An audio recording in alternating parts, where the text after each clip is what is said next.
Chicken বিরিয়ানিটা আমি বাসায় তৈরি করি ঘরোয়া উপকরণ দিয়ে, আর এটা খেতে কিন্তু ভীষণ মজা হয়। তো ভাবলাম আজকে আপনাদের সঙ্গে সিম্পলভাবে একটা রেসিপি শেয়ার করি।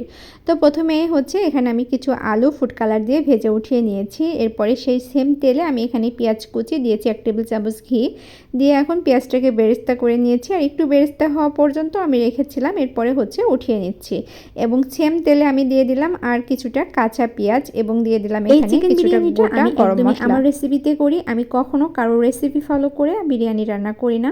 তো যাই হোক, পেঁয়াজটাকে একটু ভেজে এখানে আদা বাটা, রসুন বাটা, পেঁয়াজ বাটা, এখানে দিয়েছি একটু গরম মশলা বাটা, তারপরে এখানে দিয়েছি আমি একটু বাদাম বাটা 1 টেবিল চামচের মতো। আমি এখানে সবই কিন্তু 1 টেবিল চামচ করে দিয়েছি, তবে পরিমাণটা আপনাদের পছন্দ অনুযায়ী বাড়িয়ে অথবা কমিয়ে নিতে পারবেন। এরপরে আমি এখানে দিয়েছি জয়ত্রী এবং জয়ফল বাটা, 1 টেবিল চামচ মরিচের গুঁড়া এবং 1/2 টেবিল চামচ হলুদের গুঁড়া। অনেকেই হয়তো বলতে পারেন এখানে বিরিয়ানিতে আবার হলুদের গুঁড়া কেন ব্যবহার করছো?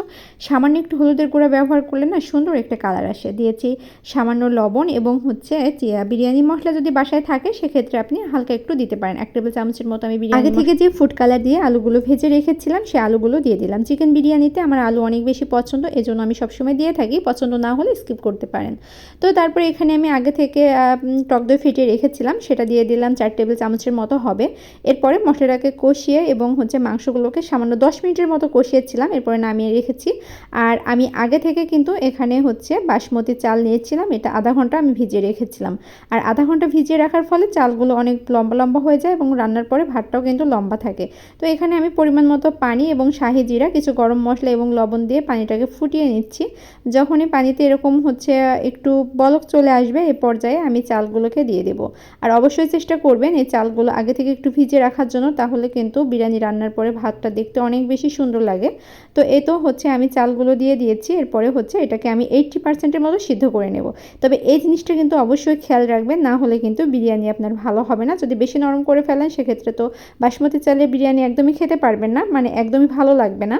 তো এই তো হচ্ছে আমি বারবার চেক করে দেখছিলাম, এর পর্যায়ে আমার মনে হচ্ছিল যে একদম পারফেক্ট আছে। এর পর্যায়ে আমি হচ্ছে চালগুলোকে ছেঁকে নিব, ছেঁকে এরপরে হচ্ছে যে মাংসটা রান্না করেছি তার উপরে দিয়ে দেব। এই তো। তবে অনেকে আছে কাঁচা মাংস দিয়েও রান্না করে, তো আমার কাছে মনে হয় যে সামান্য একটু কষিয়ে নিলে না এটা বেশি মানে খেতে বেশি ভালো লাগে। তো তার জন্য হচ্ছে আমি এখানে মাংসগুলোকে দিয়ে নিয়েছি, এরপরে হচ্ছে ভাতগুলো দিয়ে দিচ্ছি। তবে আপনারা চাইলে এটা হচ্ছে একটু লেয়ার করেও দিতে পারেন। এরপরে আমি দিচ্ছি আগে থেকে মানে বেরেস্তা করে রেখেছিলাম সেই বেরেস্তা এবং কিছু কিশমিশ, আর এখানে দিলাম কিছু কাঁচামরিচ, সুন্দর একটা ফ্লেভার অ্যাড হবে।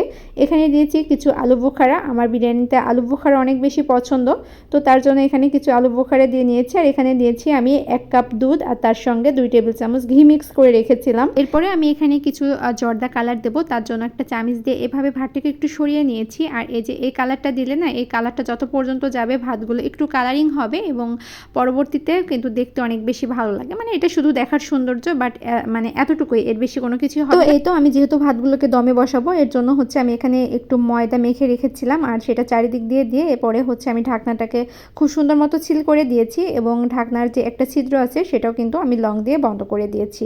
আর এতে করে কিন্তু হচ্ছে ভাতটা খুব সুন্দর মতো কুক হবে। আর অবশ্যই চেষ্টা করবেন এই চিলটা খুব সুন্দর মতো করার জন্য, যেন কোনো সাইড দিয়ে ভাপ না বের হয়ে যায়। তো এই তো আমি চুলায় বসিয়ে দিয়েছি। প্রথমত 5 মিনিট হাই হিটে রেখেছিলাম, এরপরে 20 মিনিট আমি একদমই লো হিটে রেখেছিলাম, তাও হচ্ছে নিচে একটা তাওয়া দিয়েছি, না হলে কিন্তু অবশ্য পুড়ে যাওয়ার চান্স থাকে। আর যদি পাতলা পাতিল হয় তাহলে তো অবশ্যই পুড়ে যাবে। আর এই তো আমি একটু সার্ভ করে দেখাচ্ছি, দেখুন ভাতটা কতটা সুন্দর ঝরঝরা হয়েছে। যেহেতু আমি রাত্রে ভিডিও নিয়েছি তো ভিডিওটা খুব একটা বেশি সুন্দর ক্লিয়ার আসেনি, তারপরও চেষ্টা করেছি আপনাদের সঙ্গে একটু শেয়ার করার জন্য। ভাতটা কিন্তু খুবই সুন্দর হয়েছিল এবং খেতেও কিন্তু ভীষণ মজা হয়েছিল। তো আমার এই রেসিপি ফলো করে বাসায় তৈরি করতে পারেন, আশা করছি খুবই ভালো লাগবে। তো এই তো ভিডিও ভালো লেগে থাকলে অবশ্যই লাইক কমেন্ট শেয়ার করতে ভুলবেন না। মতো এখানে বিদায় নিচ্ছি, আবারও দেখা হবে পরবর্তীতে নতুন কোনো ভিডিও নিয়ে। তো সকলে ভালো থাকবেন, সুস্থ থাকবেন, আল্লাহ হাফেজ, থ্যাংকস ফর ওয়াচিং, টাটা।